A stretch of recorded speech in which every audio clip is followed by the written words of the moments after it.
ఈరోజు దేవుని వాగ్దానం సంఖ్యాకాండం 22వ అధ్యాయం 17వ వచనం. నేను నీకు బహుఘనత కలుగజేసేదను. నా ప్రియ సహోదరి సహోదరులారా, దేవుడే మీకు ఘనత కలుగజేసేవాడు గనుక ఆయన ఘనతను మీరు స్వీకరించేవారిగా జీవించండి. దేవుని వాగ్దానం సెలవిస్తూ ఉన్నది, నన్ను ఘనపరచు వానిని నేను ఘనపరచెదను అని దేవుడు సెలవిచ్చాడు. ఆయన ఘనతను బట్టి మనం తప్పక గొప్ప దీవెన పొందుకుంటాం.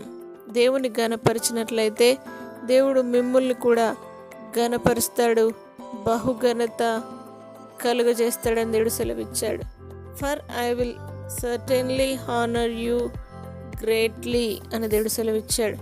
దేవుని వాగ్దానం సెలవిచ్చిన విధంగా దేవుడు మిమ్మకు ఘనతను అనుగ్రహించబోతా ఉన్నాడు. ఆయన మీకు ఇచ్చిన ఆ ఘనతను బట్టి మీరు తప్పక ఆశీర్వదించబడి మీరు వెళ్ళి ప్రతి స్థలం మందు మీరు ఘనతను పొందుకొని ఆశీర్వదించబడుతూ ఉన్నారు. నా ప్రియ సహోదరులారా, ఇదే రోజు దేవుని వాగ్దానాన్ని స్వీకరించండి.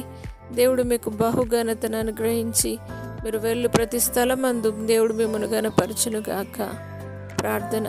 పరిశుద్ధుడా, నమ్మదగిన దేవా, నేను నీకు బహుఘనత కలుగజేసేదనని వాగ్దానము సెలవిచ్చిన దేవుడు, నీ మాట విన్నప్పుడు మీకు విధేయులైనప్పుడు మీరు ఘనతనిచ్చే దేవుడు, బహుఘనపరిచే దేవుడు. నాయన పరిశుద్ధాత్మదేవ, ప్రతి ఒక్కరూ నేను ఘనపరిచేవారిగా ఉందురుగాక, ప్రతి ఒక్కరిని మిమ్మల్ని సేవించేవారిగా ఉందురుగాక.